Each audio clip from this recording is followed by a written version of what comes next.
Hello, xin chào các bạn đã quay trở lại với review 5 phút. Trong tập 195 của Thôn Phệ Tinh Không, La Phong bị Nhị Lang Thần Thiên Trận Vương ám toán. Liệu rằng chuyện gì đã xảy ra? Ngay bây giờ hãy cùng mình bóc tách trailer để tìm hiểu nhé. Mở đầu là một thanh âm vang lên nói, ta bị công kích linh hồn, có địch nhân, mọi người cẩn thận. Câu nói này chính xác là do Thiên Trận Vương, kẻ nổi danh chuyên chơi bẩn trên chiến trường thốt ra. Gã ba mắt này tâm cơ cũng thâm sâu khôn lường, hắn kêu cứu ở đây hoàn toàn là để giăng bẫy La Phong. Trong tập 194, La Phong đã cùng Thiên Trận Vương, Khu Vũ Vương và hơn 1000 cường giả phong vương khác lập thành một liên minh tạm thời, nhưng mục tiêu hàng đầu của Thiên Trận Vương không phải là cướp đoạt trấn phong tinh thần mà là nhắm vào bảo vật trên người La Phong. Dù sao thì tin tức La Phong đoạt được tế tháp đã sớm lan truyền khắp nơi. Ở bên ngoài, Thiên Trận Vương có lẽ còn e dè hệ thống giám sát của quân đội, vốn quy định đồng tộc không được tàn sát lẫn nhau, nhưng trong một nơi hỗn chiến như Tinh Thần Tháp, việc qua mặt hệ thống này lại quá dễ dàng. Là một đại sư linh hồn cấp phong vương đỉnh phong, thực lực của Thiên Trận Vương hoàn toàn có thể xem như một phong vương cực hạn. Kế đến, con rồng hai đầu trong hình chính là Xích Mãng Vương của yêu tộc, cũng là một đại sư linh hồn cấp phong vương đỉnh phong. Nhưng thân phận thực sự của nó lại chính là nô bộc linh hồn của Thiên Trận Vương. Ngoài ra, còn có Vụ Lập Vương cấp phong vương cực hạn và một vị cường giả phong vương cực hạn khác nữa, đều là nô bộc linh hồn của Thiên Trận Vương. Nói cách khác, trong cuộc hỗn chiến này, Thiên Trận Vương đã âm thầm có được 3 trợ thủ dị tộc cấp phong vương cực hạn. Vì vậy, hắn liền điều khiển Xích Mãng Vương, Vụ Lập Vương và tấn công chính mình, mục đích là để diễn một màn khổ nhục kế trước mặt La Phong, ép La Phong phải đến cứu viện. Sau đó, hắn sẽ liên thủ với 3 tên nô bộc để ám toán La Phong. Giữa lúc tình hình căng thẳng, một thanh âm trầm giọng vang lên nói, chỉ có thể cầm chân 2 tên yêu tộc trước đã, Đao Hỏa Vương giao cho ta. Câu nói này là do Khu Vũ Vương trong liên minh nói, ông là một cường giả phong vương cực hạn đích thực, vì vậy việc ông cầm chân 2 yêu tộc là hoàn toàn khả thi. Bởi vì tiểu đội yêu tộc tấn công phe La Phong có tổng cộng 12 người, trong đó có 6 người đạt chiến lược phong vương cực hạn, 6 người còn lại là phong vương đỉnh phong. Trong khi đó, phe La Phong tính cả Trọng Kiếm Vương, thực chất chỉ có 4 chiến lược phong vương cực hạn, lại còn bao gồm một Thiên Trận Vương cố tình diễn, không dốc toàn lực. Hắn thậm chí còn giả vờ nói rằng mình chỉ có thể chặn được Xích Mãng Vương. Vì vậy, như tổng thể, lực lượng chiến đấu nòng cốt của phe La Phong chỉ còn chính La Phong, Trọng Kiếm Vương và Khu Vũ Vương. Do phe địch chiếm ưu thế về số lượng, La Phong chỉ có thể cùng Trọng Kiếm Vương dùng tốc độ nhanh nhất để tiêu diệt 6 tên phong vương đỉnh phong trước, sau đó mới đi cứu viện Khu Vũ Vương. Vào khoảnh khắc chiến đấu căng thẳng nhất, Tàng Kỳ Vương cấp phong vương đỉnh phong vẫn lạc.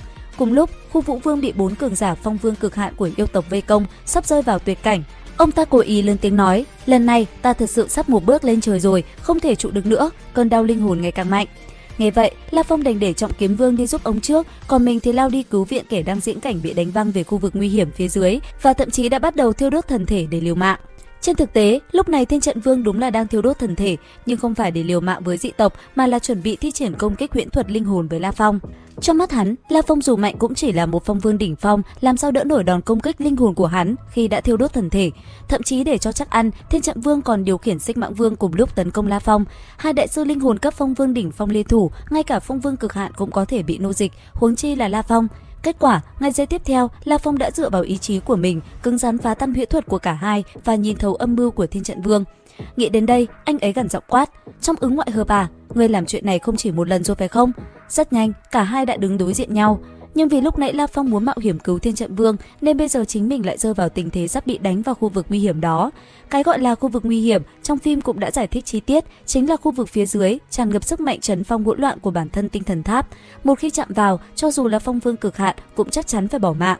Vì vậy, khi Trọng Kiếm Vương cảm nhận được chủ nhân sắp gặp nguy hiểm, mới lập tức từ bỏ việc cứu viện Khu Vũ Vương để quay lại bảo vệ La Phong. Nhưng đáng tiếc, cuối cùng Trọng Kiếm Vương vẫn chậm một bước bởi vì phổ đề đã ra tay. Giữa không trung, một thanh âm lớn tiếng bất chợt vang lên, cổng truyền tống xuất hiện rồi. Tất cả những điều này tuyệt đối không phải là trùng hợp. Hai tử, lại đây, ta đã đợi ngươi 8,2 tỷ năm rồi. Là người bảo vệ truyền thừa của Tinh Thần Tháp do Tọa Sơn Khách tạo ra, phổ đề tự nhiên có thể cảm ứng được ngay lập tức trong số 10 vạn phong vương này có một tiểu gia hỏa phù hợp với yêu cầu nhận chủ Tinh Thần Tháp. Vì vậy, khi La Phong sắp bị Thiên Trận Vương và đồng bọn đánh vào khu vực nguy hiểm, phổ đề mới mở ra một cổng không gian ngay sau lưng hắn, giúp La Phong may mắn thoát kiếp nạn trong gang tấc.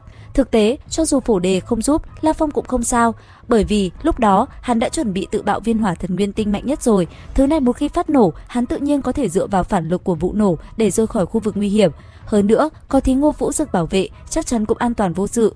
lại nói Phủ Đề nói mình đã đợi 8,2 tỷ năm, điều này hoàn toàn là thật, bởi vì từ khi Tọa Sơn Khách sáng tạo ra địa cầu nhất mạch đến nay, ngoài La Phong, trước đó tổng cộng chỉ có 2 người ứng cử khác. La Phong là người thứ ba, có thể tưởng tượng được Phổ Đề thật sự là đợi đến hoa cũng tàn, Tọa Sơn Khách còn có thể thỉnh thoảng đến vũ trụ hải dạo chơi, còn bản thân Phổ Đề vì phải thay lão sư tìm người thừa kế, chỉ có thể để bản thể trấn thủ, còn phân thân thì ra ngoài dạo chơi. Vì vậy, khi Phổ Đề tìm được La Phong, trong giọng nói mới có một cảm giác như gặp được người thân thiết, tìm được một tiểu sư đệ thật sự là không dễ dàng gì. Đến đây thì cũng hết tập 195 Thôn Phệ Tinh Không. Xin chào và hẹn gặp lại các bạn ở những video tiếp theo.